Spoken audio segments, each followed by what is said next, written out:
All A happy and prosperous new year.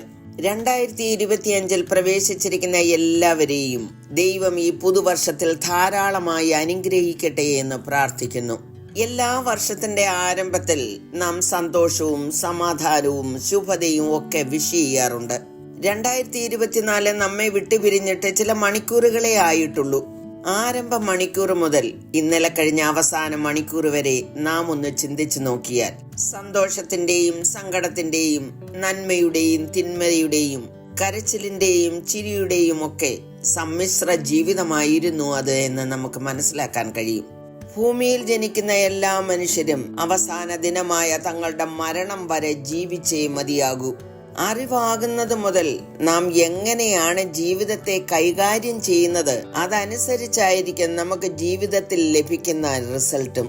പ്രശസ്തനായ ഭൗതിക ശാസ്ത്രജ്ഞൻ ആൽബർട്ട് ഐൻസ്റ്റീൻ ജീവിതത്തെക്കുറിച്ച് ഇങ്ങനെ ഒരു കൊട്ടേഷൻ പറഞ്ഞിട്ടുണ്ട്: life is like riding a bicycle, emphasise the need to keep moving forward to maintain balance in life. ജീവിതം cycle ചവിട്ടുന്നത് പോലെയാണ്. നിങ്ങളുടെ ബാലൻസ് നിലനിർത്താൻ നിങ്ങൾ നീങ്ങിക്കൊണ്ടിരിക്കണം. ഈ നീക്കമാണ് നമ്മളെ സന്തോഷത്തിലേക്കും ദുഃഖത്തിലേക്കും കൊണ്ടെത്തിക്കുന്നത്. നമുക്ക് പലപ്പോഴും ഈ ബാലൻസിങ് ആണ് അറിയാതിരിക്കുന്നത്. നന്നായിട്ടാണ് നാം ബാലൻസ് ചെയ്യുന്നതെങ്കിൽ യാത്ര സുഗമമായിരിക്കും. പലപ്പോഴും നമ്മെ കൊണ്ടത് കഴിയാത്തത് കൊണ്ടാണ് പരാജയങ്ങളിലേക്കും പടുകുഴിയിലേക്കും വീണു പോകുന്നത്. വീണ് കിടക്കുമ്പോൾ പിടിച്ചെഴുന്നേൽപ്പിക്കാൻ ഒരു സഹായം ആവശ്യമാകുന്നു. നമ്മേക്കാൾ ശക്തിയും ബലവും നേർവഴിയിൽ നടത്തുവാൻ കഴിവുമുള്ളയാൾ. നമുക്ക് വിശ്വസിക്കാവുന്ന, നമ്മുടെ ബലഹീനതകളിൽ താങ്ങുവാൻ കഴിയുന്ന, ഏത് സാഹചര്യവും തുറന്ന് പറയുവാൻ കഴിയുന്ന ഒരു രക്ഷകൻ നമ്മോടൊപ്പം യാത്ര ചെയ്യുമ്പോൾ നമ്മുടെ ജീവിതം സുഗമമായിരിക്കും. ഭൂലോകത്തിന്റെ രക്ഷിതാവായ യേശു കർത്താവ് പറഞ്ഞു, ഞാൻ തന്നെ വഴിയും സത്യവും ജീവനുമാകുന്നു.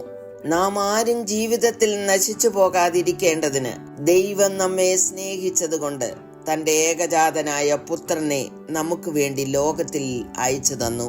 നമ്മോടൊപ്പം യാത്ര ചെയ്യുവാൻ യേശു കർത്താവ് എപ്പോഴും ആഗ്രഹിക്കുന്നു. വിശ്വസിക്കുവാൻ മനസ്സുണ്ടെങ്കിൽ നിശ്ചയമായും നിങ്ങളുടെ ഹൃദയത്തിൽ യേശു കർത്താവ് വരും.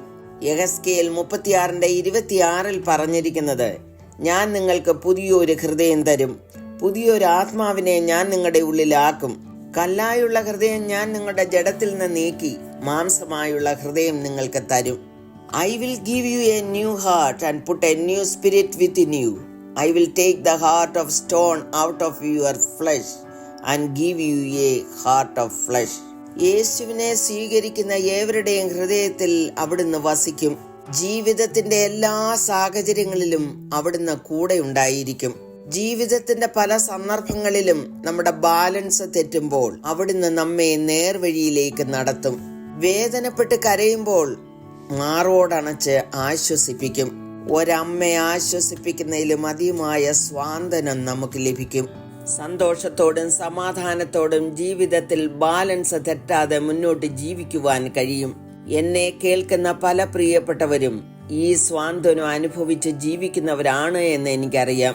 പിറകോട്ട് തിരിഞ്ഞു നോക്കി ദൈവം ചെയ്ത നന്മകളും ദൈവത്തിന്റെ കരുണയും ഓർത്ത് നമുക്ക് ദിനംതോറും നന്ദി പറയാം.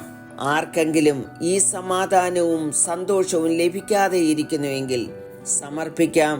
യേശു കർത്താവിനെ നമുക്ക് ഹൃദയത്തിൽ സ്വീകരിക്കാം. ദൈവം എല്ലാവരെയും അവിടുത്തെ ദിവ്യ സമാധാനത്താൽ നിറയ്ക്കുകയും അനുഗ്രഹിക്കപ്പെട്ട ഒരു ശുഭഭാവി 2025 നൽകട്ടെ എന്ന് പ്രാർത്ഥിക്കുന്നു. God bless you all with these words.